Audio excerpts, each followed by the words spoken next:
Now, ngenxa yesikhathi bazalwane, I want us to do a short study kunento engifisa siyibuke ebalulekile as sifunda incwadi yesambulo, sifunda ngesikhathi sokuphela.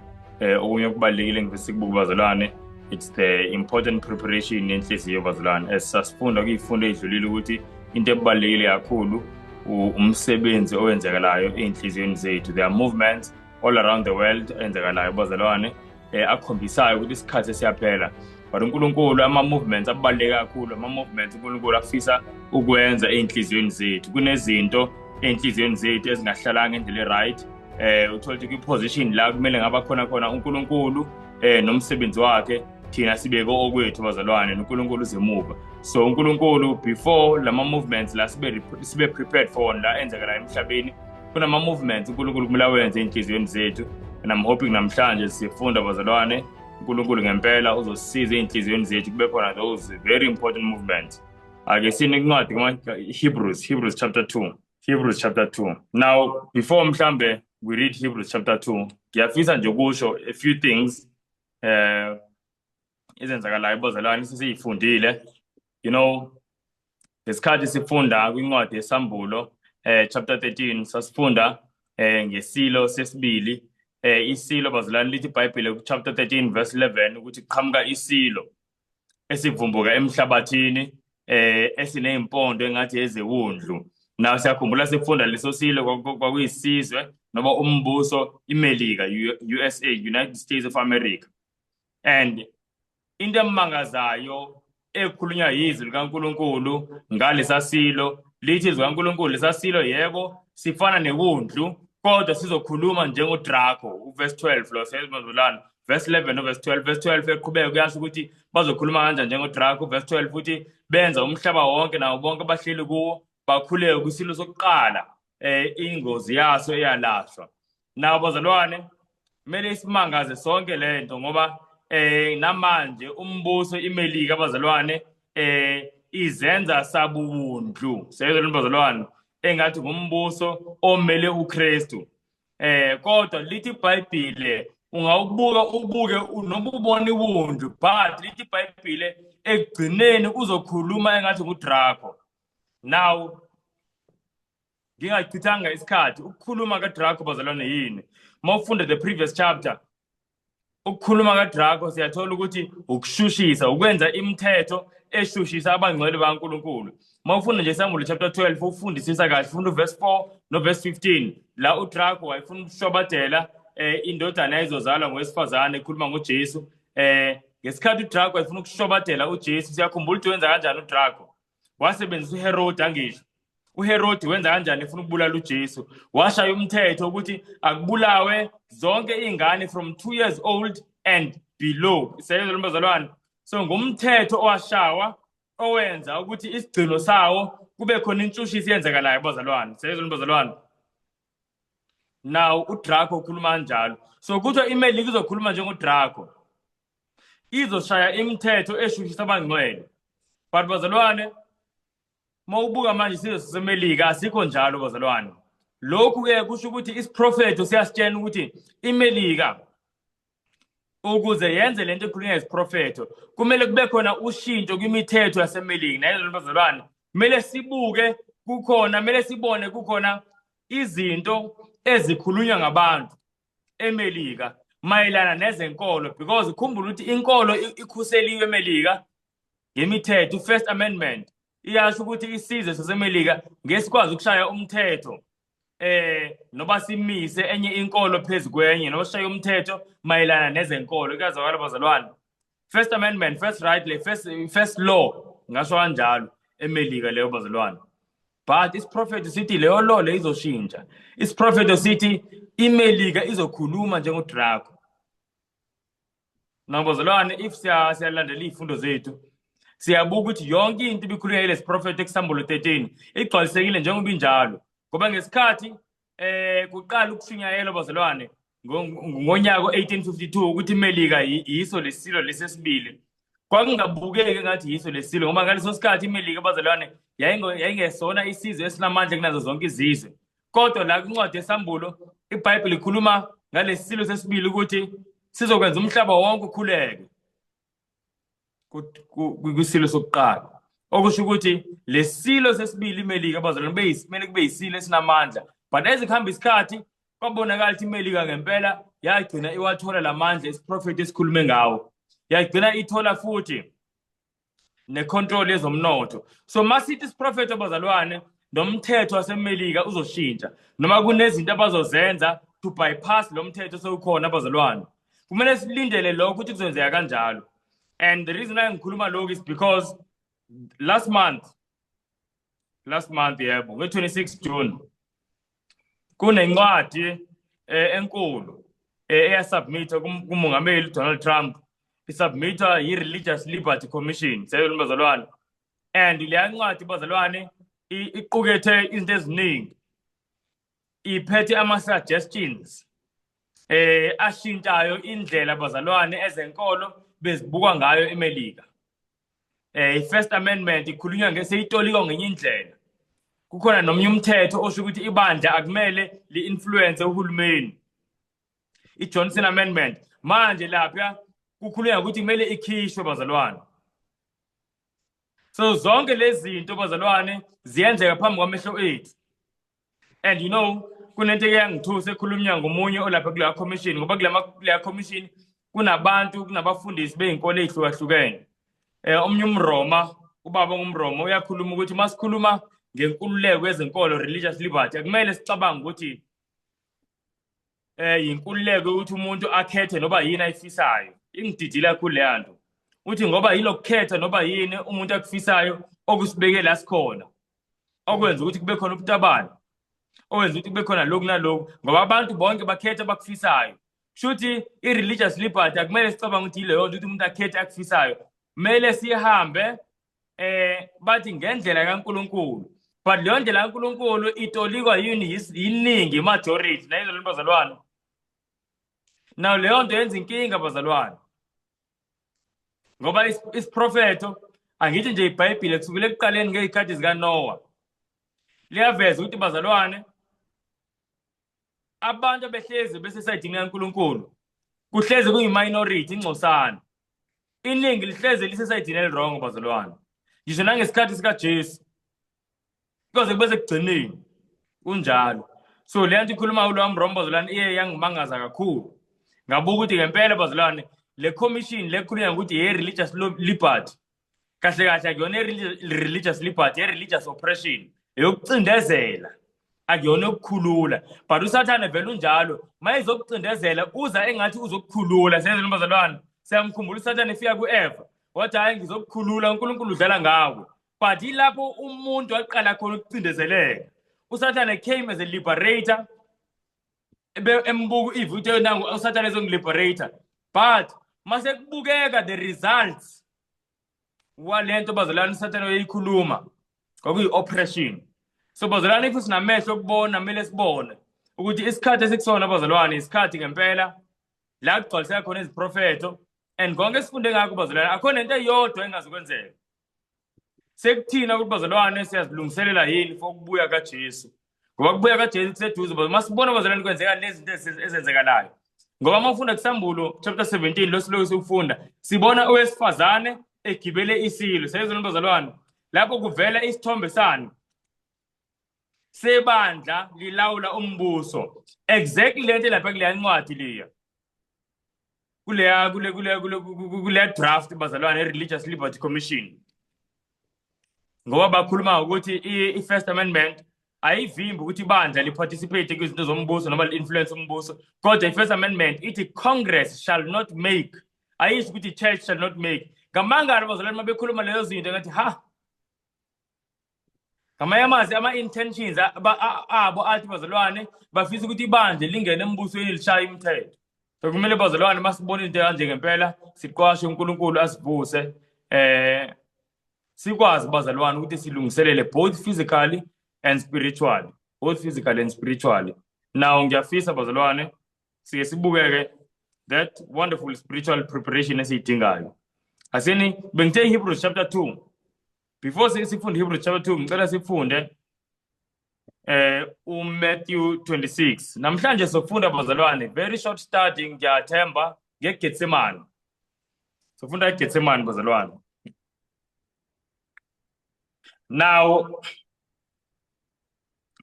kubalekile bazalwane njalo njalo masifunda siqhathanise lezi insimi ezimbili. Khona insimi yase-Eden, khona insimi yaseGetsemane. Insimi yase-Eden insimi yokuwa komuntu. Insimi yaseGetsemane ilapho umuntu afukulwa khona.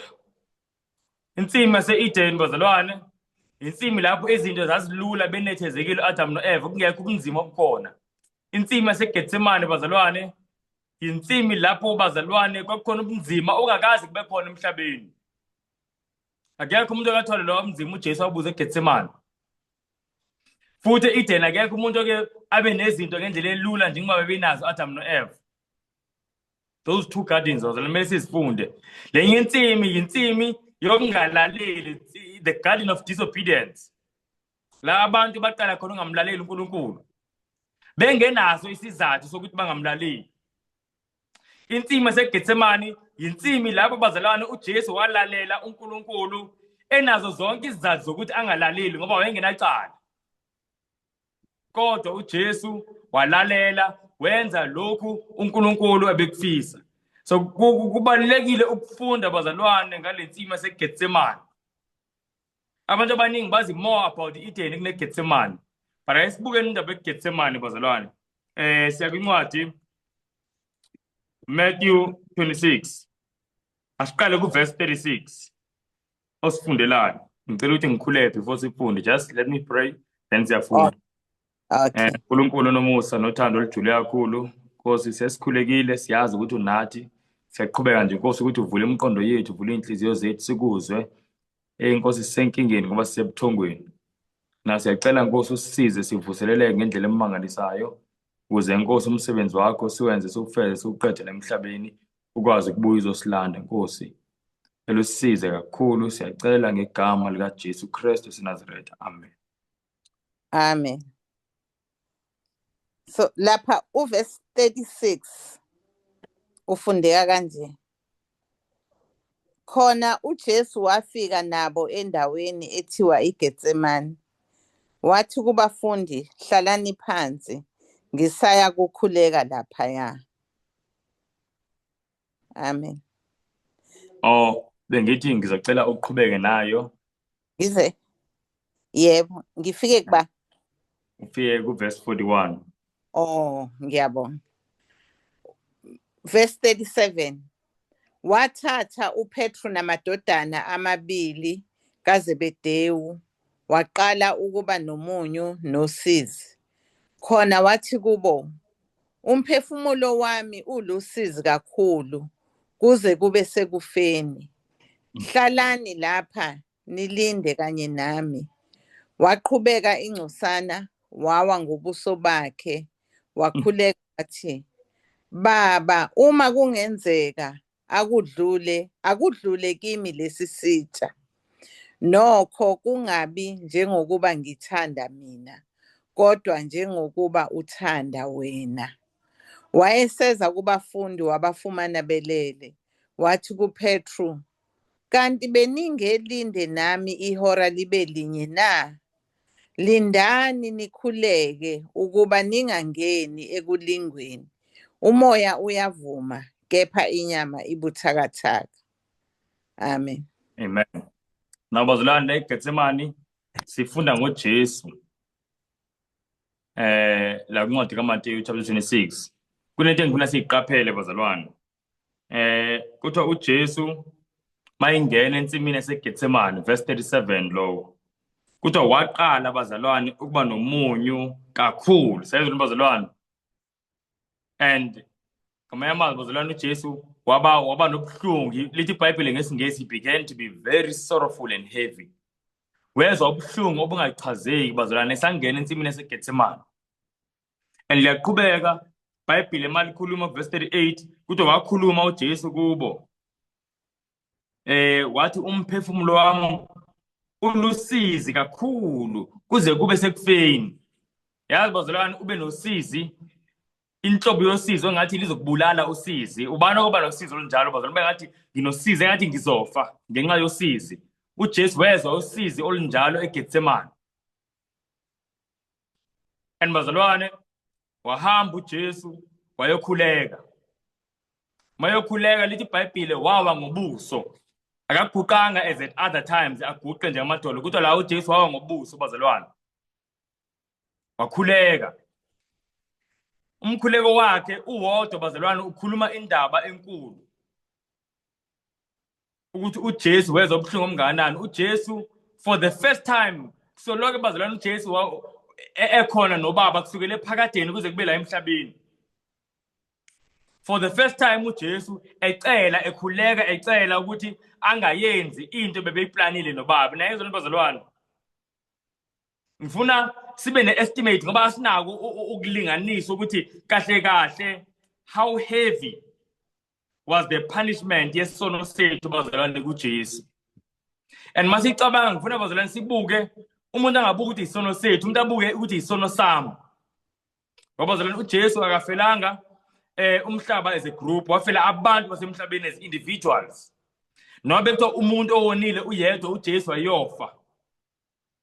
So uJesu ufisa sibone kanjalo. Nabazalwane ngithi mina uJesu sike sikufunde lokhu incwadi yesambulo 13 verse 8. Incwadi kaPetro oqala chapter 1 think verse 20. Zonke ziyaveza ukuthi icebo losindiso lalikhona before kudalwe ngisho umhlaba. Icebo losindiso lukhona. Bekuplaniwe ezulwini ukuthi if abantu laba esisobadala bayangena esonweni bayawe esonweni.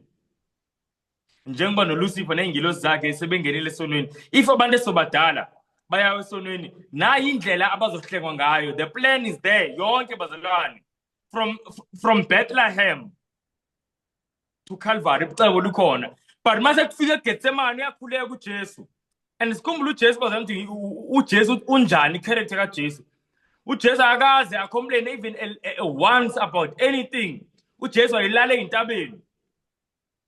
uJesu wayehlala 40 days 40 nights engadli, not even one complaint.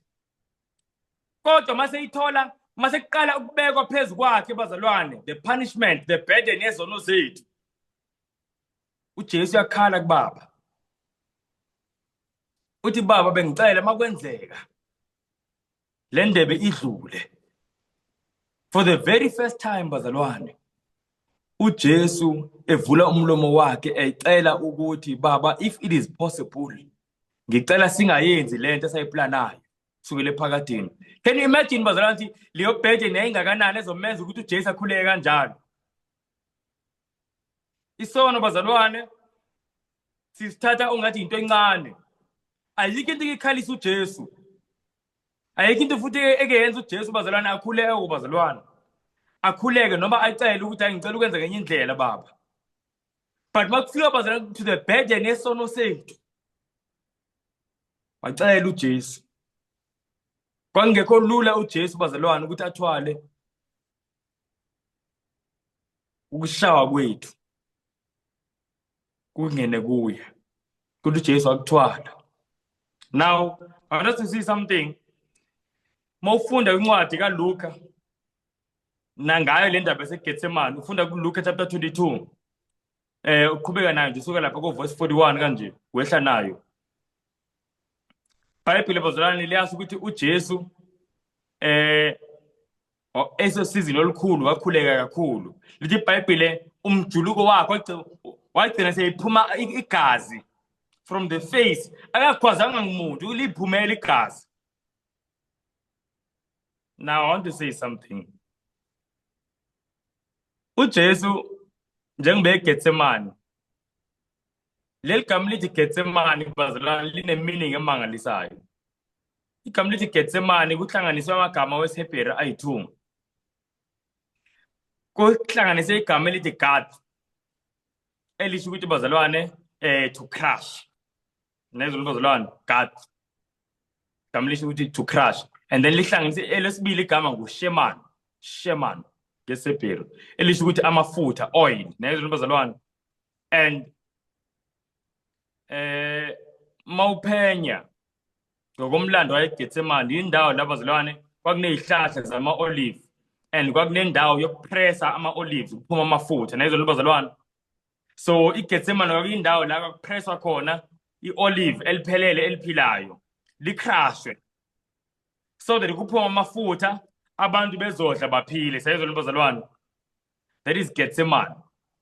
Na bazalwane, le symbolism bazalwane iyamangalisa ngoba masifunda ngale symbol, masibuka le symbol, sibona uJesu ukuthi mhlambe kungakho wayithanda kuloke eya eGetsemane ngoba in those olives ecrashiwe egcwele eGetsemane wayibona yena ukuthi uye le olive ezocrashwa bazalwane ukuze kuphile abantu.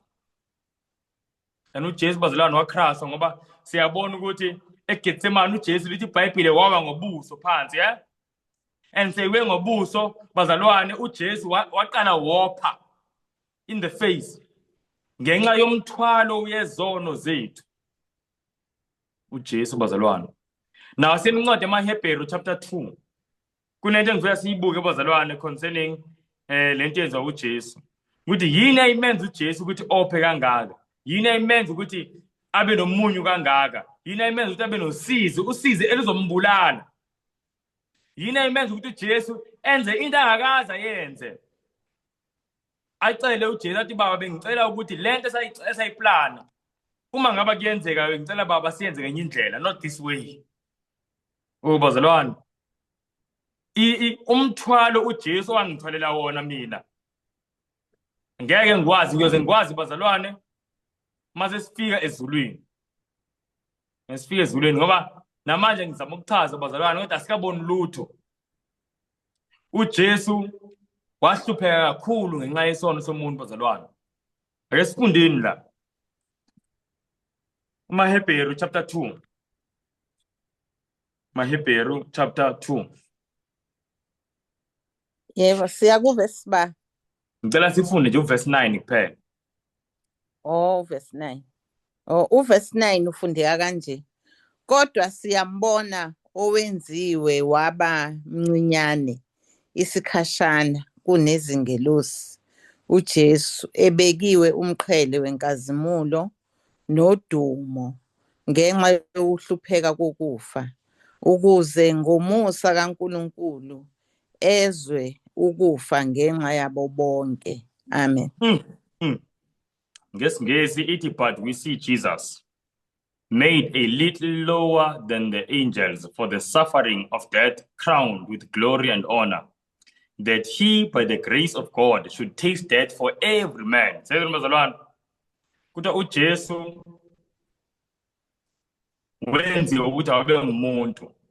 Now lithi iBhayibheli isizathu sokuthi enziwe abe ngumuntu, made a little lower than the angels, wenziwe abe mncinane kunengilosi kwesikhashana, kuthiwa it was for the suffering of death. uJesu enguNkulunkulu yize efisa ukusifundisa ukusindisa, kodwa uJesu enguNkulunkulu engakabi ngumuntu wayengenayo icapacity noba wayengenayo imizwa yokuthi akwazi ukuhlupheka. He did not have the capacity to suffer ngoba uNkulunkulu uyabekezela ngendlela emangalisayo bazalwane. Lapha kuthi bazalwane uJesu wathatha ubuthaka bomuntu ukuze uJesu akwazi ukuzwa ukuhlupheka ngenxa yomuntu. Nezolo bazalwane, so ubuntu noma the humanity of Jesus yiyo bazalwane eyamenza ukuthi uJesu akwazi ukuzwa ubuhlungu ngendlela emangalisayo njengoba umuntu ezobuzwa ubuhlungu. Now siyakuzwa lokho, but uJesu makuchazwa lobu buhlungu wabuzwa kuthiwa uJesu wezwa ubuhlungu bokufa. He should taste death. So ubuhlungu bokufa, he should taste death for every man. Uyazi ubuhlungu bazalwane umuntu abuzwayo mayilwa impi yokugcina nokufa bazalwane. Umuntu that moment maseyilwa nje impi yokugcina bazalwane nokufa aza give up umuntu. That pain bazalwane ukuthi uJesu wayizwa for every man. Ngamamazi the pain ezwa umuntu oyedwa wayizwa uJesu, ezwa abantu kanjalo for all the trillions zabantu. Now uJesu ukuze akwazi ukuthi ezwe lokho bazalwane, kwakumele uJesu ukuthi angabi umuntu nje kuphela, abe ngumuntu also abe nguNkulunkulu. So the divine nature kaJesu yamenza ukuthi akwazi uJesu ukuthi ayizwe leyo pain ize iyophela ekuphela wayizwa the full cup, he drank the full cup. Na ngifuna ukwenza isibonelo asithi mhlambe nangu mama Magwazi kukhona into ayenzile ebeyenza nabangani bakhe mhlambe naku kuthiwa ke njengobenze lokho akwenzile uzoshawa imvimbo mhlambe u20 and then abangani bakhe mhlambe bewu20 bebekwenza lokho bakwenzile ba escape bese kuthiwa hayi njengoba be escapeile nemvimbo yabangani bakhe izongena izoshaya yena. Ngabazalwane 20 times 20 singacabanga 400 emvimbo on top of lo 20 wakhe nje yedwa. Siyazi ukuthi ngenxa yobuthaka bobumuntu bazalwane ngeke akwazi ukuthatha that whole 400 sezona bazalwane angafa mhlambe ngafiki ngisho na 50 lokushawa nje ku50 lokushaya bazalwane. You know historically umuntu ukuthi abantu babeshawa maximum stripes 39 ngoba ukuthi the 40th stripe yayimbulala umuntu, so maximum shaya 39 stripes umuntu mayishawa. Imagine makuzoshawa mhlambe mele ushawe 400 the human weakness bazalwane yokufa izokukhulula ukuthi ungayizwa leyo pain kuze kube sekugcineni kwayo ushawe the 400 stripes. But uJesu bazalwane wayengenayo leyo advantage because of divinity. uJesu bazalwane wathatha that pain for every man kusukela ekuqaleni bazalwane kuze kube sekugcineni. Ukushaywa kwethu ngenxa yezono zethu bazalwane kwehlela kuJesu. Ngifuna sicabanga masibuka lo sicabanga sibe nomqondo ukuthi kungani uJesu wayekhuleka lo mkhuleko wayekhuleka not once but 3 times ethi baba uma ngaba kuyenzeka bengicela le ndebe idlule kimi kodwa akungabi ukuthanda kwami kube ukuthanda kwakho. uJesu bazalwane wathwala ubunzima nobuhlungu obukhulu ngenxa yethu bazalwane, ubuhlungu obukhulu ngenxa yethu. He should taste death for every man. Shwanjalo bazalwane iBhayibheli. Now ngicela nibhale phansi kunesicaphune ngifuna nje ukusisho bazalwane incwadi Deeds of Ages, incwadi engihlele ngisuggest. You know kunento elena ayikhulumayo yinto obvious naseBhayibhelini, but I want us to see this. Mawufunda ku Deeds of Ages page 753 konke ikhulumayo ngoJesu. Kuthiwa uJesu bazalwane ngesikhathi ethwala umthwalo wezono zethu kuthiwa bazalwane ngokulingwa ngisathana uJesu akabonanga noma ithemba alimbonisanga uJesu ephuma ethuneni evuka, futhi alimbonisanga ukuthi uJesu uyoze abuye ahlangane noBaba. Seyizona bazalwane nokwamkeleka komhlatshelo noma kwesacrifice yakhe. Kuthiwa uJesu bazalwane ngesikhathi ethwala lo mthwalo onzima kangaka uJesu azange abone ephuma ethoneni engumnqobi, wayengaziboni kunjalo. Now lento bazalwane ngifuna siyibone kanje, this is true. Why ngithi this is true? I-sacrifice uJesu ayenza yayingeke ze ibe nzima if uJesu ayisazi ukuthi ayivele, even though ekubeka phansi ukuphila kwakhe usazophinde athole okunye ukuphila futhi nezona bazalwane. So what made the sacrifice hard is because uSathane emlinga uJesu emvezela bazalwane ububesona, futhi naye uJesu ezwa uNkulunkulu eqhela kuye njengebezekhala eCalvary ethi baba wami ungishelani na. Bazalwane i-sacrifice kaJesu yaba yi-sacrifice ngoba kwakungekho into emuphi ithemba ukuthi uyozavuka. That's why no-Abraham i-sacrifice yakhe kwakuyi-sacrifice ngoba ngesikhathi iyonikela ngo-Isaac wayengenayo into ethi u-Isaac bazalwane uzothi mayifika lapha seyiphakamise inkemba kukhona inqama ezovela lapha. Sezona bazalwane if he went lapha uAbraham esazi ukuthi kunenqama ekhona bazalwane, then kwangeke kube yi-sacrifice le. Nayona bazalwane kwakuyi-sacrifice because wayengazi. He was willing to go all the way ambulale uIsaac. No, Jesu bazalwane was willing to go all the way afe if ukuthi akafe engaphinde avuke. If it meant ukuthi Jesu ashone phansi ukuthi angaphinde inyuke bazalwane ukuze asindise, uJesu wayezimisela ukwenza lokho bazalwane. Sikucabange lokho. Ingakho uJesu kuncwadi yamaHebheru chapter 3 uqhathaniswa noMose. uMose was willing ukuthi abantwana baseSirayeli bangene eKhanani abalungiselele aze abhale incwadi kaDeuteronomy ebalungiselele ukungena eKhanani kodwa yena engazungena ngenxa yesono sabo sezelo bazalwane. And so bazalwane noJesu kwakunjalo. Why willing uJesu ukuthi even if he should cease to exist, as long as mina nawe sizoba nethuba lokusinda. Can you imagine lo sacrifice uJesu azokwenzela yona? Into bazalwane eyisimanga le. Now why sikhuluma ngeGetsemane nobuhlungu baziwa uJesu nesacrifice yenziwa uJesu bazalwane? Very simple bazalwane. iBhayibhile encwadi emaHebheru chapter 12 verse 3 kuthi bazalwane asicabange ngoJesu asemqaphele uJesu yena owezwa ukuhlushwa okungaka ezandleni zezoni nobehlushwa yizoni. Kuthi asimcabange siloku sicabanga ukuhlushwa owakuzwa uJesu ithi ihleze siphelelwa ngamandla sikhathale emqondweni wethu ezweni bazalwane. So into ezosiza njengabantwana baNkulunkulu sizinikele futhi sihlale sizinikele singakhathali ukuzinikela. Into ezosibopha sihlale ke-altar bazalwane ukuthi njalo siloke sicabanga uJesu nokuhlushwa kwakhe ngenxa yethu. Because bazalwane le crisis ezayo manje izodinga umuntu bazalwane ozohlala eke-altar ngoba abanye bethu ngoba kubuke ngathi crisis izongena izofika ngemanje ngesikhathi sethu bazalwane. Uma ngaba siyalimela iqiniso kuzomela bazalwane silifakazele iqiniso ngegazi nangokufa. And bazalwane ngiyafuna ukuthi bazalwane ukuthi asikabikho ready but as sibuka uJesu bazalwane we can be ready. As sibuka uJesu bazalwane lento ithi bazalwane emqondweni yethu kumele kube khona one purpose only ukuthi ngingenza kanjani ukuthi ngimfuse uJesu. Ngiyenza kanjani ukuthi ngifane noJesu sibeke lokho phambili kunakho konke kunye. Ziningi izinto bazalwane eziloku ziphazamisa emqondo wethu. Ingakho ngisho ukuthi bazalwane kunama movements uNkulunkulu kumele awenze enhliziyweni zethu. There must be rearrangement. Ngoba manje bazalwane kuningi okume ngendlela engeyona bazalwane. Omunye ubeke phambili ukuthi hayi makungukuthi umuntu omusha ngisazi ngiyoshada abani mhlambe.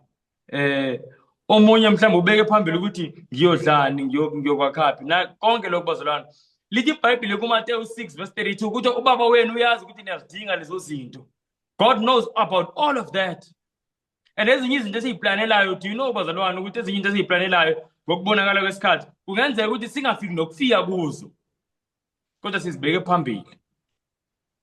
So bazalwane kumele uNkulunkulu asifake lo mqondo ukuthi phambili kunazo zonke izinto okubalekile bazalwane ukuthi ngingamfuza kanjani uJesu. Fisa to reflect the lovely image of Jesus. Ngingalungiselela kanjani ngilungiselele inhlekelele uJesu kade ngixwayisa ngayo. That is the way bazalwane smile. Ngingenza kanjani ngamandla ami onke ukuthi nabanye bafuze uJesu bazane noJesu. Sayibona bazalwane.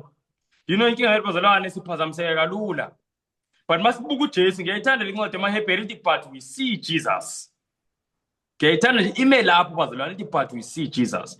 Yazi masibuka uJesu mawufunda kumaHebheru 12 verse 2 lithi iBhayibhile uJesu bazalwane azange alinake uhlazo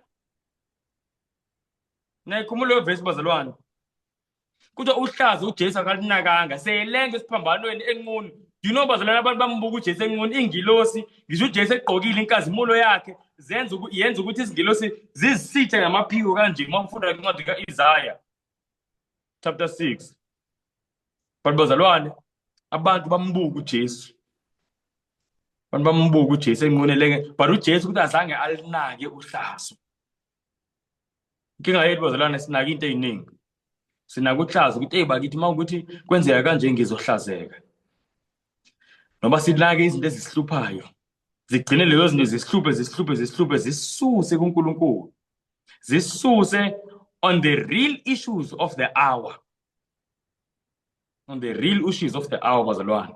Sinaka into eziningi but ukuthi uJesu ukuze asindise azange anake ipain yakhe, azange anake ukuthi mhlambe ngenzeka ukuthi ehle engaphinda avuke. Azange anake ukuthi bazalwane uphethwe kambi kangakanani. Azange anake ukuthi bazalwane uJesu ubaba seyiqheleke kangakanani. waqhubeka uJesu so that sizothola ithuba bazalwane lokusinda. So nathi bazalwane, here's the appeal.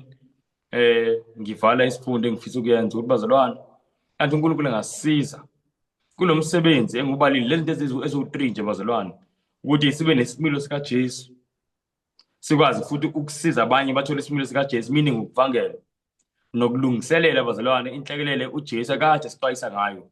Inhlekelele bazalwane, into ezokwenzeka siyazi,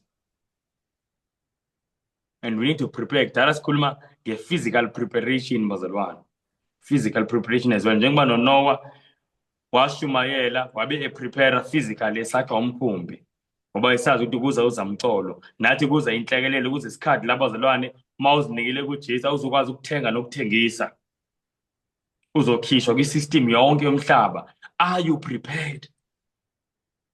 Are you prepared? Ngiyazi abanye bathi hayi ngalezo sikhathi sikondliwa amagwababa, but bazalwane, le ndaba emagwababa siyithatha kuphi? Angisiyithatha ku-Elijah.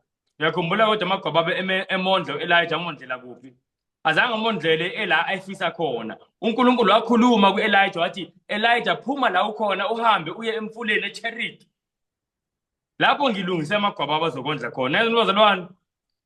Now thina sifuna ukuhlala la sihleli khona sinethezekile, sibe nethemba ukuthi amagwababa azosifikela la sikhona. U-Elijah waphuma la kunabantu khona, waya kule ndawo esithi kusemaphandleni, and amagwababa omandlela lapho. So ngisho ukuthi yonke into uNkulunkulu azosenzela yona so that we can go through the crisis, uzosenzela yona if siya obey abazalwane into ayishoyo ukuthi asiphumeni emaphandleni, asiphumeni emadolobheni semaphandleni. Ngiyazi lento bazalwane ngikhuluma abantu bayadideka, but kunjalo bazalwane, preparation le physical. So these 3 things bazalwane engathi uNkulunkulu asisiza kube yizo eziphambili emqondweni wethu, kakhulukazi le yokufuza uJesu. Singalinaki uhlazo, singalinaki ubunzima esihlangabezana nawo. uNkulunkulu bazalwane, lithi iBhayibhile into odlula yona ukuthi uNkulunkulu he knows.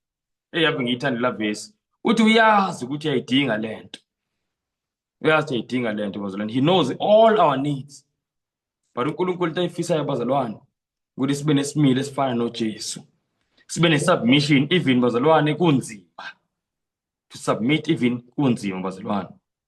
Njengoba sibona uJesu into asenzela yona bazalwane, isimemo nje leso ukuthi bazalwane ake sizinikele ngokuphelele, because if asikwenzi bazalwane, konke ukufunda kwethu incwadi yesambulo, zonke izambulo esizithola kusambulo bazalwane, it's in vain. Sizofana njengalomlisa ukuthi aphambe ukuthi kubhujiswe eJerusalem ngo-AD 70, wayeloku ehambe ekhuluma ethi hayi iJerusalem lizobhubha, kodwa wagcina wabhubha nalo, akasindanga naye. Ngathi bazalwane singangafani nalo mlisa, kodwa bazalwane ezisazi isikhathi sivuke silungiselele izinto ezizokwenzeka bazalwane, silungiselele nokubuya kaJesu, ngoba akugcini kwinhlekelele bazalwane, asigcina kwinhlekelele, but ekugcineni sizogcina kwinkazimulo bazalwane, sigcina kwinkazimulo emangalisayo kakhulu bazalwane. La bazobe besishushisa bazalwane, bazothola ithuba lokusibuka mase yehla uJesu ngamafa, basibone bazalwane sesiphakanyisiwe, sigqokise inkazimulo emangalisayo. So sigcina inkazimulo, but before the glory, before the crown, there is a cross. Sihamba indlela uJesu ayihamba. Before uJesu ayohlala esihlalweni, waqala esiphambanweni. Abanye bethu sifisa ukuhlala esihlalweni sobukhosi singekho isiphambano. So may God help us bazalwane, indlela sesiyivulelwe, ake sihambeni yona ngokusizwa nguJesu, ake sivaleni ke ngomkhuleko. uNkulunkulu nomusa nothando olujule kakhulu, siyakubonga ngosikhumbuza ukuhlupheka kwakho Baba, ngokuhlupheka kwendodana yakho uJesu Kristu ngenxa yethu. Siyakubonga ngalesifundo Nkosi la sifunda khona ngensimi yaseGetsemane. Ngoba Nkosi besikunxuse ngathi nathi singathi masibona Nkosi ukulalela kwaJesu okwenza ukuthi kusinde thina, sigcine Nkosi nathi sikulalela under any and every circumstance Nkosi. Siyakunxusa kakhulu Nkosi yezulu, uthethelela amacala ethu masibuka umnikelo wakho Jesu. Siyabona Nkosi how many times senze izinto esingafanelanga ukuthi sizenze. Sibona Nkosi ukungabongi kwethu ne-compromise yethu. Nkosi ngiyacela usisize kakhulu uvuse Nkosi inhliziyo zethu ezilele ezifile. Siyakunxusa konke ngaligama elinamandla lomfelo wethu Jesu Kristu. Amen.